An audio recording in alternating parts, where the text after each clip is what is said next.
All right, let's do this, everybody. Get into this forecast, which is going to lead us into Thanksgiving, which is at day 8 now in the future. Time to hit the gym over the next several days, I think, in preparation for a lot of food, right? Next Thursday.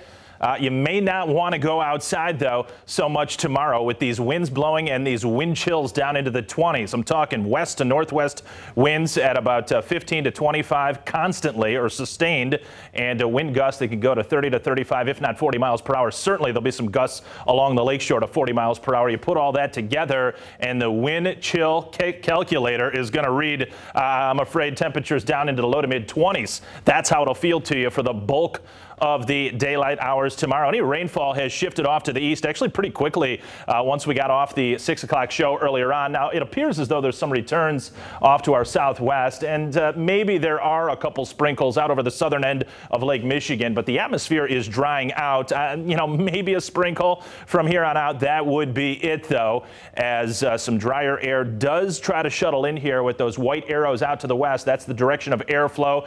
Generally a westerly wind for this overnight and tomorrow, but a little bit of a northerly component as well, particularly late day tomorrow as this low pressure system continues to work from Ontario into Quebec, and it's going to draw down some noticeably chillier air for tomorrow, in large part, though, due to these wind gusts that are going to be cranked up for the day on Thursday. Current temperatures in the mid to upper 40s, so it's actually not that bad for the 17th day of November behind a cold front. Our cold front came through hours ago, but it wasn't like a wall of frigid air that arrived with it. Just some cooler air, and we're awaiting the colder air for tomorrow that will lead to additional clouds and some flurries and snow showers tomorrow evening. Winds most brisk along the lakeshore, but not very once you get inland. So kind of a noticeable difference from, say, Muskegon and Holland, Grand Haven over towards Grand Rapids. The difference between wind gusts are around 30 miles per hour in Muskegon right now. Not so in GR. 36 degrees at the bus stop on a Thursday morning. That's tomorrow. A couple breaks out there initially, but quickly clouding over through the mid to late morning period. And then once we get into the mid-afternoon, say 2, 3 o'clock and beyond, some scattered flurries, a couple light snow showers out there as these west winds blow at 15 to 25, gusting well into the 30s. This is off the graph model, the former RPM model, the in-house model that we look at.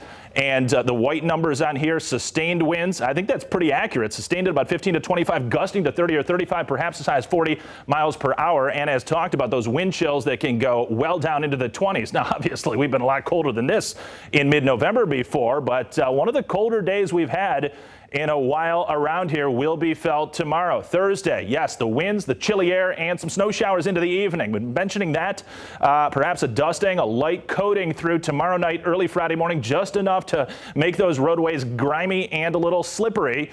Nothing more than a dusting or light coating. I don't think. Maybe somebody out there could pick up a ½ inch to an inch, but that wouldn't be the rule. Nonetheless, a little whitening of the ground tomorrow night. Then it melts as we get into Friday and Saturday. Temps back into the lower 40s. Then new snow showers after a few rain showers on Sunday. We get to 46, but overnight Sunday to Monday, I mentioned this yesterday, colder air coming in and likely a little lake effect snow with more oomph to it than the one tomorrow night. So there could be some local accumulations of a couple inches on Monday. It'll melt quickly, though, again, as we get back into the 40s. 42 I've got next Wednesday, and then the next day after that is Thanksgiving. Looks like low to mid 40s. That's the way it stands right now. Any rainfall well off to our east. Again, maybe a sprinkle for somebody between now and the next couple hours. Then we begin to break up clouds in the overnight for a several-hour stretch. That leads the mercury down into the middle 30s by daybreak tomorrow morning. And then look at the model picking up on a quick development of these low-level stratocumulus clouds, lake effect driven.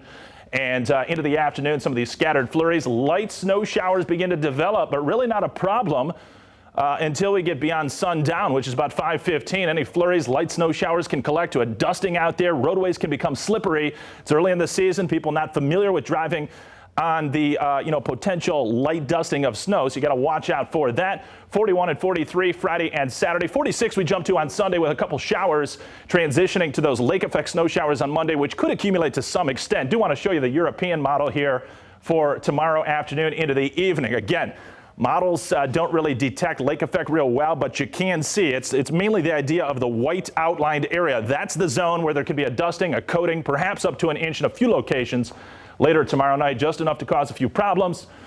Going into next week, I've been saying it for a few days, no big systems out there, just these occasional nuisance systems looking chilly towards Thanksgiving. Anthony, thanks.